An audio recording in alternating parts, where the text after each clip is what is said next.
ইবাদতের ভিতরে সবচেয়ে শ্রেষ্ঠ ইবাদত নামাজ। নামাজের চাইতে আর কোন শ্রেষ্ঠ ইবাদত নাই। সর্বশ্রেষ্ঠ ইবাদত নামাজ। বান্দা বান্দি যদি আল্লাহ রাব্বুল আলামিনের নিকটবর্তী হইতে চায়, আল্লাহ তাআলা কোরআনুল কারীমের ভিতরে বলেন, ওয়াসজুদ ওয়াকতারিব, সিজদা কর, আমি আল্লাহ তাআলার নিকটবর্তী হয়ে যা। সিজদা করো, সিজদা করার মাধ্যমে আল্লাহর নিকটবর্তী হয়ে যাও।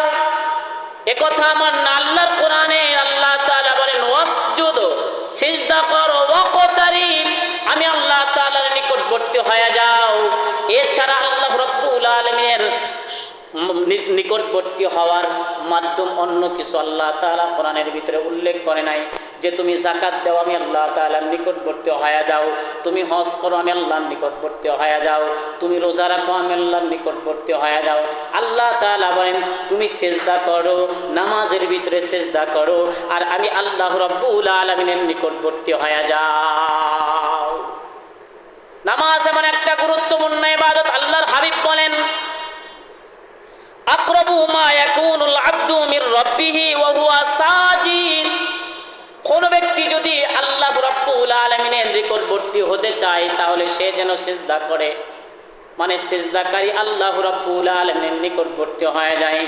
নামাজ একটা গুরুত্বপূর্ণ, এত দামি এক ইবাদত। আল্লাহ রাব্বুল আলামিন পুরা কোরআনুল কারীম এবং হাদিসের মাধ্যমে যত বিধিবিধান আমাদের উপর অর্পিত করেছেন, আমাদেরকে দান করেছেন, সকল বিধিবিধানগুলো আল্লাহ রাব্বুল আলামিন জিবরাইল আমিনের মাধ্যমে আমাদের পর্যন্ত পৌঁছায় দিয়েছেন, আমাদের নবীর কাছে পৌঁছায় দিয়েছেন, আর সেগুলো আমাদের পর্যন্ত এসেছে।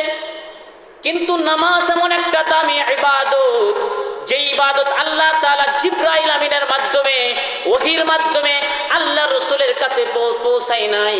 যে ইবাদতটা আল্লাহ রাব্বুল আলামিন স্বয়ং আল্লাহর হাবিব সাল্লাল্লাহু আলাইহি ওয়াসাল্লামকে আল্লাহ তাআলার সান্নিধ্যে ডেকে নিয়ে মেরাজে আল্লাহ তাআলা আল্লাহর হাবিবকে উম্মতে মুহাম্মাদীকে পুরস্কার দিয়েছেন। সুবহানাল্লাহ। এত দামি এক ইবাদত, অথচ আমরা এই ইবাদত থেকে গাফিল হলে চলবে? খুব দামি ইবাদত। কোন ব্যক্তি যদি পৃথিবীতে দামি হতে চায়, কোন ব্যক্তি যদি আখিরাতে দামি হতে চায়, তাহলে তাকে অবশ্যই নামাজ পড়তে হবে। নামাজ ছাড়া দুনিয়াতেও দামি হতে পারবে না।